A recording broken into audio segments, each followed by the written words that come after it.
So we are standing on the western fringe of the wheat field, which you can see behind this monument. The monument in front of us is to the 4th Michigan Infantry, which fought here on July 2nd, 1863. The reason why we're standing here is because of a gentleman by the name of George L. Maltz. George was born in Brooklyn, New York in 1842. In 1845, his family relocated to Detroit. When the war began, George mustered in as a private in Company I of the 4th Michigan. He began quickly moving up the ranks. By 1863, he was a second lieutenant in Company E. He was wounded in action at Mechanicsville during the 7 Days battles in 1862. He was also taken prisoner a few days later during the Battle of Salvage Station. He was held at Libby Prison, which is in Richmond, for about 2 months until he was exchanged. When he returned to the regiment in late 1862, he assumed the rank of first sergeant, quickly becoming sergeant major by the end of 1862, was second lieutenant in Company E, right around the time of the Battle of Fredericksburg in December. During the months of March and April, he was actually the company commander. By the time the 4th Michigan began their trek north to follow the Confederate invasion of the North with the 5th Corps, he was back to being his command of a second lieutenant in Company E. The 4th Michigan arrived on the battlefield on the morning of July 2nd.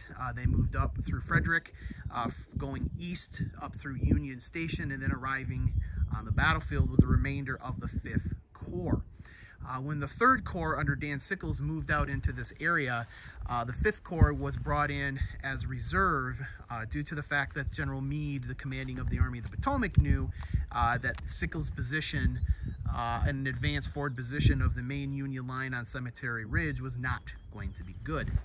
So the Confederates would have been coming down through this direction, through these woods, through the peach orchard, which is up there, and the Confederates would have been coming through here. The 4th Michigan actually fought in the wheat field twice.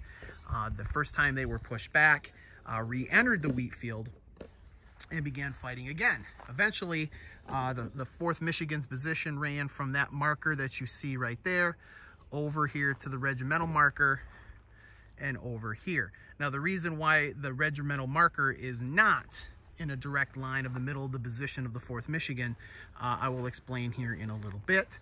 Over there through those woods is the Stony Hill area.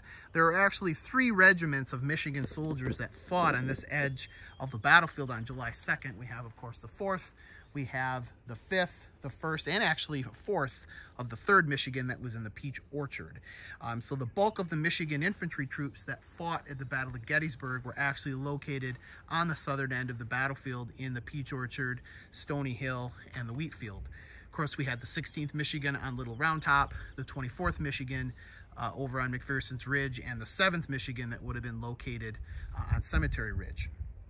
So during this fighting, we have one of the more historically significant events of Michigan history during the Battle of Gettysburg. The 4th Michigan was commanded by Harrison Jeffords from the Ann Arbor area. During the desperate fighting, the 4th Michigan realized that their right flank, which would have been located over there, was now exposed, with Confederates flooding down the ridge from the Peach Orchard, exposing their right flank.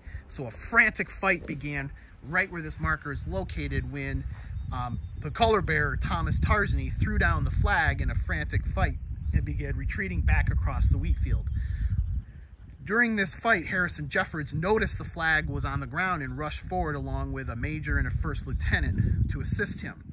During the flag, there was a wild melee between Confederate soldiers and Colonel Jeffords, with the colors being torn to shreds. During this frantic fight, Jeffords was bayoneted through the body while attempting to rescue the flag. Both the flag and Colonel Jeffords were able to be removed from the battlefield. However, Jeffords would die a couple days later. That meant that Lieutenant Colonel George Lombard took command. The 4th Michigan began to fall back across the eastern end of the wheat field, as you see behind the monument, over towards the safety of Little Round Top, which is located over in that area over there. George Maltz was part of this fighting. Now, the wheat field is actually one of the most fierce fighting that occurred here at the Battle of Gettysburg. There were 6 Confederate brigades that entered the wheat field during the fighting on July 2nd. 22 regiments. They suffered a casualty rate of 32%. So that means 3 out of every 10 Confederate that entered the wheat field area would become a casualty. The Union had 12,000 soldiers that fought in this area, and of them, 29.8% would be casualties. So the frantic fighting in this wheat field was among some of the most heaviest and costliest on the battlefield at Gettysburg. The 4th Michigan arrived on the field with 342 soldiers. They would suffer a casualty rate of 48%. Of course, George Maltz would survive the fighting here in the wheat field, and he would then move to Alpena right around the time of 1872. He opened a bank in Alpena called the Alpena National Bank in 1874, and again in 75 and 76 he was elected mayor. In 1879, the Maltz Opera House opened. It is now in a location that we know as the State Theater that opened in 1955. So what did the wheat field look like at the end of the fighting? So in every direction amongst the wheat field, as you can see here behind me, we'll walk up that way so you can kind of get a better picture of it. What's interesting about the wheat field is I'm actually standing in a lower elevation, and it actually tapers up at the front.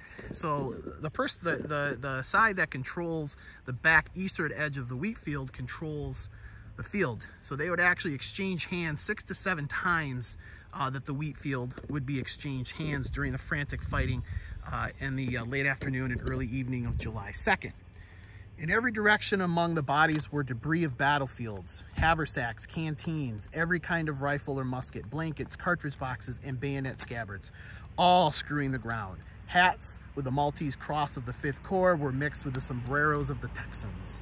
Every conceivable part of the equipment of a soldier of the blue or gray laid mingles with the bodies. It was said that one could start on the eastern end of the wheat field and walk across it without stepping on the ground and only stepping on bodies of the dead. Corpses strewed the ground in every step. Arms, legs, heads, parts of dismembered bodies from artillery fire were scattered about and sticking among the rocks. And against the trunks of trees, hair, brains, and entrails and shreds of human flesh still hung.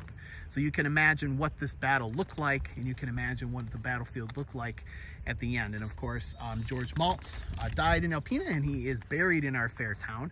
And that is why we're talking about George, is because he is one of the 170 Civil War veterans currently buried in and around Alpena County.